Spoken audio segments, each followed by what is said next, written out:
Hello, class 9. Students, we have done this topic significance of health in the previous class, and today we are going to deal with another topic, that is personal and community issues both matter for health. It means a state of physical, mental and social well-being. अगर health का मतलब physical, mental और social wellbeing है, it can not be something that it cannot be something that each one of us can achieve entirely on our own. कहता है कि अगर physical, mental और सोशल वेलबींग ही अगर हेल्दी होना है तो क्या कोई एक आदमी ये तीनों को अचीव कर सकता है? नहीं कर सकता है। क्यों? सोसाइटी पर आपका जोर थोड़ी चलता है, आप कोई मोहल्ले के प्रधान थोड़ी है ना। Health of all organism will depend on their surrounding and their environment, है ना। So the environment includes the physical environment. So for example, health is at risk in a cyclone in many ways. Human beings live in societies. Our social environment therefore is an important factor in our individual health. तो कहता है कि human being तो society में रहता है, तो हमारा जो सोशल इन्वायरमेंट है वो एक इम्पॉर्टेंट फैक्टर बनता है हमारे हेल्थ के लिए, इंडिविजुअल हेल्थ के लिए। अब आप समझिए कि प्रॉब्लम आपके इंडिविजुअल हेल्थ का है, लेकिन पूरी सोसाइटी उसके लिए ज़िम्मेदार होगा, उसके लिए निर्भर करता है। अगर आपकी सोसाइटी अच्छी नहीं है तो you can not be healthy. जबकि आप सब कुछ अच्छा खा रहे हैं, अच्छा पी रहे हैं, अच्छा पैसा है, सब कुछ है, बट सोसाइटी अच्छी नहीं है, तो आप हेल्दी कैसे हो सकते हैं, है ना। तो अब इसके लिए क्या करना होगा? We live in villages, town, cities, in such places even our physical environment is decided by our social environment. तो हमारा जो फिजिकल इन्वायरमेंट है वो भी डिसाइड होता है सोशल इन्वायरमेंट से, ठीक है। Consider what would happen if no agency is ensuring that garbage is collected and disposed. अब आप मान के चलिए या ऐसा कल्पना कीजिए, कोई एजेंसी इस बात को सुनिश्चित नहीं कर रहा है कि गार्बेज जो है अपने मोहल्ले की वो सही से कलेक्ट नहीं किया जाता और सही से उसका डिस्पोजल नहीं हो रहा है। What would happen if no one takes responsibility for clearing the drains and ensuring that water does not collect in the streets और ओपन स्पेसेस। कहता है कोई इस बात की जिम्मेदारी नहीं ले रहा है, रिस्पॉन्सिबिलिटी नहीं ले रहा है कि जो ड्रेन्स हैं ना, नाले हैं, इनका क्लियरेंस हो, इसकी सफाई हो, है ना, और वाटर को जो है रुकने ना दिया जाए, क्योंकि अगर वो रुकेगा तो कंटेमिनेट करेगा, फिर वो फ्लाइज और मॉस्किटो वगैरह को जन्म देगा, और ओपन स्पेस में तो वो और भी ज़्यादा डिजीज़ को फैलाएगा। So if there is a great deal of garbage thrown in our streets and if there is open drain water laying stagnant around where we live, जहाँ हम रहते हैं वहाँ पर पानी पड़ा रहता है स्टैगनेंट, खराब होकर के, सड़ गल करके। वैसे ही ओपन ड्रेन है, खुला नाली है, और कोई इस बड़े से गार्बेज के ऊपर कोई ध्यान नहीं दे रहा है, the possibility of poor health increases. तो कहता है कि तब आप समझ लीजिए कि जो पॉसिबिलिटी है ख़राब हेल्थ का वो वहाँ पर बढ़ जाता है। Therefore public cleanliness is important for individual health. तो ऐसे सिचुएशन में पब्लिक लाइफ जो है, पब्लिक क्लीनलीनेस जो है वो कितना इम्पॉर्टेंट हो जाता है इंडिविजुअल हेल्थ के लिए, आप समझ सकते हैं यहाँ से। We need to be health, we need food to be healthy.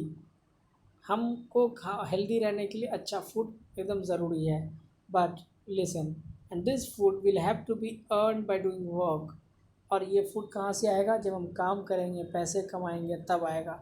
For this the opportunity to do work has to be available. अब जब हम काम करेंगे तो काम करने के लिए काम होना चाहिए ना, तो काम करने की अपॉर्चुनिटी यानी जॉब अपॉर्चुनिटीज़ भी होना बहुत ज़रूरी है। We need to be happy in order to be truly healthy, and if we mistreat each other and are afraid of each other, we cannot be happy। कहता है कि हमें खुश रहना चाहिए अगर सच्चे माने में हमें हेल्दी रहना है तो, है ना। अगर हम मिसट्रीट करते हैं, अपने से छोटे के ऊपर दया नहीं करते, उस पर रहम नहीं करते, या हम किसी से डरे रहते हैं, है ना, जो हमसे परे हैं उनसे हम डर के रहते हैं, तो फिर हम अच्छे से हैप्पी नहीं रह सकते, है ना। तो ना हम हैप्पी रह सकते हैं, ना हम हेल्दी रह सकते हैं। Social equality and harmony are therefore necessary for individual health.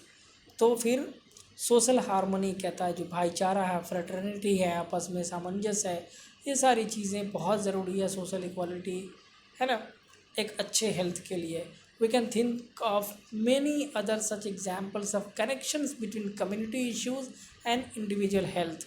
तो हम इस तरह से रिलेट कर सकते हैं इस तरह के बहुत सारे एग्जाम्पल्स, जो कनेक्शन हमारे कम्युनिटी में और इंडिविजुअल यानी जो डोमेस्टिक इन्वायरमेंट है हमारा, उनके बीच, और हमारे पर्सनल इंडिविजुअल हेल्थ यानी हमारा जो शरीर है उससे, और शरीर जिस एरिया में रह रहा है, जिस इन्वायरमेंट में रह रहा है, उसके साथ क्या कॉम्बिनेशन है।